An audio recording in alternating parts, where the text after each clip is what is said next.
ये केवल एक कहानी नहीं, यह एक चेतावनी है, यह एक आह्वान है और यह एक संदेश है उन सबके लिए जो जीवन की कठिनाइयों में अपना विश्वास खो बैठते हैं। ये कथा है एक स्त्री की जो पाप में डूबी, परंतु जिसने अपनी आस्था से स्वयं को मोक्ष तक पहुंचा दिया। बहुत प्राचीन समय की बात है। कौशल देश की सीमाओं से परे दक्षिण दिशा में एक गहन वन था, जहाँ न मनुष्यों का निवास था, न धर्म का नामो निशान। उसी वन में एक युवक और एक युवती ने जीवन बसाया, समाज से दूर, परंपराओं से परे। उनका जीवन प्रकृति की गोद में बीत रहा था, परंतु इस सरल जीवन के पीछे एक बड़ा दोष छुपा था। न तो विवाह संस्कार हुआ था, न ही कोई धार्मिक अनुष्ठान। वे एक दूसरे के प्रति आकर्षण में पापमय जीवन जी रहे थे, बिना धर्म, बिना मर्यादा। काल बीतता गया, वो स्त्री माँ बनना चाहती थी।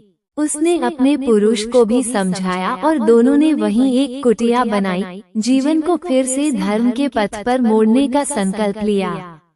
उस स्त्री ने अन्न जल त्याग दिया, केवल तुलसी जल और श्रीहरि के नाम पर जीवित रही।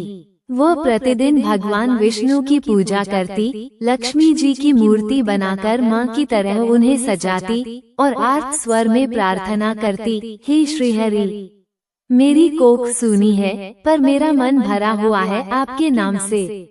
माँ लक्ष्मी, आप धन की देवी हैं, परंतु आप करुणा की भी सागर हैं। क्या मैं आपके चरणों में एक संतान का वरदान नहीं पा सकती? सप्ताह बीते, मास बीते, वर्ष बीतने लगे। उसके शरीर में क्षीणता आ गई, परंतु उसके संकल्प में कभी कमी नहीं आई। एक रात्रि जब वह ध्यानस्थ थी, उसे एक स्वप्न आया। भगवान विष्णु उसके सम्मुख प्रकट हुए, उनके नेत्रों में करुणा थी, स्वर गंभीर था, हे समझिए, यह वो सत्य है जो आज भी हमारे भीतर गूंजता है। यदि हम अपने पापों को पहचान लें, उन्हें स्वीकार लें और सच्चे मन से भगवान के चरणों में लौट आएं, तो कोई भी दरवाजा बंद नहीं होता। भगवान दंड देते हैं, परंतु उससे पहले वो अवसर देते हैं। वो परीक्षा लेते हैं, परंतु परिणाम हमारे कर्मों पर छोड़ते हैं। धर्म के बिना जीवन एक भटकाव है, परंतु भगवान का मार्ग कभी बंद नहीं होता, बस एक सच्चे आह्वान की देर होती है। यदि आप भी जीवन के किसी मोड़ पर अंधकार में हैं, संतान का अभाव, दुख का भार या पाप का पश्चाताप, तो याद रखिए, प्रभु के द्वार हर किसी के लिए खुले हैं। बस श्रद्धा चाहिए, आस्था चाहिए और पश्चाताप की आंच में तपने का साहस चाहिए।